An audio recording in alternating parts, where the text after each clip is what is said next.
एक पल के लिए सोचो, परीक्षा से पहले जब हाथ कांपते हैं, जब कोई बड़ा फैसला सामने होता है और दिमाग काम करना बंद कर देता है, जब सब कुछ सही होते हुए भी भीतर से टूटने का एहसास होता है।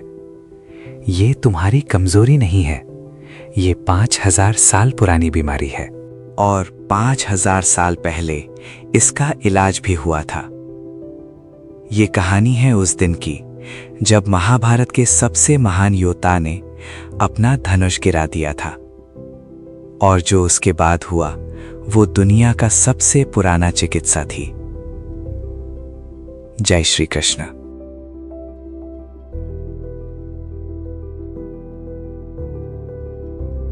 कुरुक्षेत्र, युद्ध का पहला दिन। दो विशाल सेनाएं आमने सामने, लाखों योद्धा, रथ, हाथी, घोड़े। और उस मैदान के बीच में एक रथ पर खड़े थे अर्जुन, महाभारत के सबसे बड़े धनुर्धर, जिन्होंने पक्षी की आंख में निशाना लगाया था, जिन्होंने देवताओं से युद्ध किया था, जिनसे पूरी दुनिया डरती थी।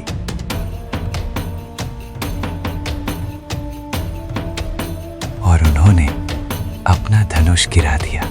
गीता के पहले अध्याय में अर्जुन ने जो कहा वो ध्यान से सुनो। मेरे हाथ कांप रहे हैं, मेरा धनुष छूट रहा है, मेरी त्वचा जल रही है, मेरा मन घूम रहा है, मैं खड़ा नहीं रह सकता, मुझे कुछ दिख नहीं रहा। आज का डॉक्टर इसे पढ़े तो एक शब्द में कहेगा, एंजाइटी अटैक। हाथों का कांपना, शरीर का जलना, दिमाग का काम बंद करना, खड़े न रह पाना, ये सब क्लिनिकल एंजाइटी के लक्षण हैं जो आज लाखों लोग महसूस करते हैं। और ये महाभारत के सबसे शक्तिशाली योद्धा को हुआ था, युद्ध भूमि पर, जब सबकी निगाहें उन पर थीं। अर्जुन ने और कहा, मैं ये युद्ध नहीं लड़ सकता। अगर मैं जीत भी गया तो क्या होगा? मेरे सामने मेरे गुरु हैं, मेरे भाई हैं, मेरे चाचा हैं। इन्हें मारकर मुझे क्या मिलेगा? राज्य, वो राज्य जिसमें यही लोग नहीं होंगे। आज इसे कहते हैं कैटास्ट्रोफाइजिंग। सबसे बुरा रिजल्ट पहले से सोच लेना और उसी सोच में फंस जाना।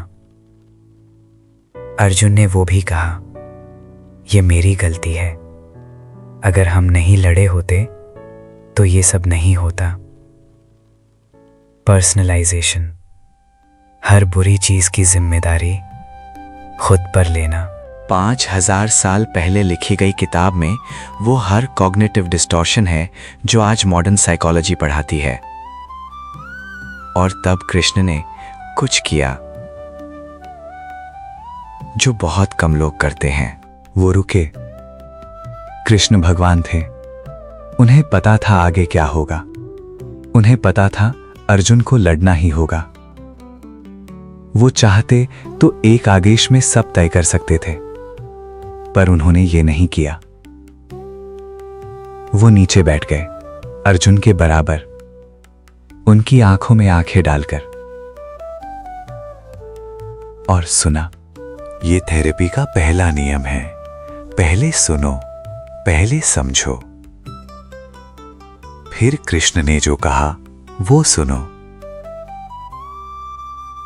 उन्होंने नहीं कहा कमजोर मत बनो।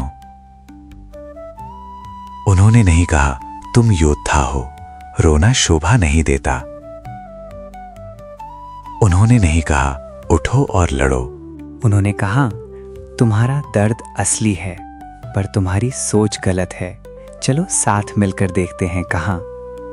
यही है कॉग्निटिव बिहेवियरल थेरेपी का मोल। भावना को वैलिडेट करो, फिर सोच को रिफ्रेम करो। कृष्ण ने अर्जुन को क्या सिखाया? पहली बात, तू अपने परिणाम के लिए नहीं लड़ रहा, तू अपने कर्म के लिए लड़ रहा है। आज यही सिखाते हैं, प्रोसेस पर फोकस करो, आउटकम पर नहीं। जो तुम्हारे हाथ में है वो करो, जो हाथ में नहीं है उसकी चिंता छोड़ो। दूसरी बात, तू जो देख रहा है वो पूरी सच्चाई नहीं है, तू डर से देख रहा है। कॉग्निटिव रीफ्रेमिंग, एक ही सिचुएशन को दूसरे नजरिए से देखना। तीसरी बात, तू कौन है ये जान, अपने भीतर जा। माइंडफुलनेस, सेल्फ अवेयरनेस, वो चीज जिसके लिए आज लोग हजारों रुपए के कोर्सेज खरीदते हैं।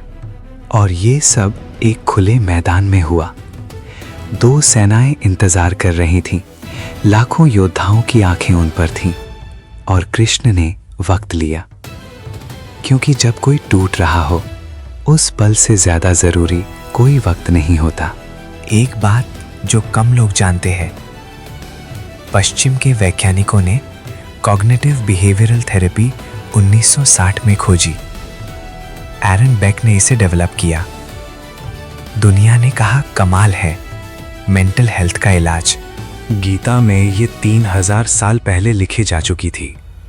अमेरिका की नेशनल लाइब्रेरी ऑफ मेडिसिन में एक रिसर्च पेपर है जो कहता है Bhagavad Gita depicts one of the earliest documented sessions of cognitive behavioral therapy.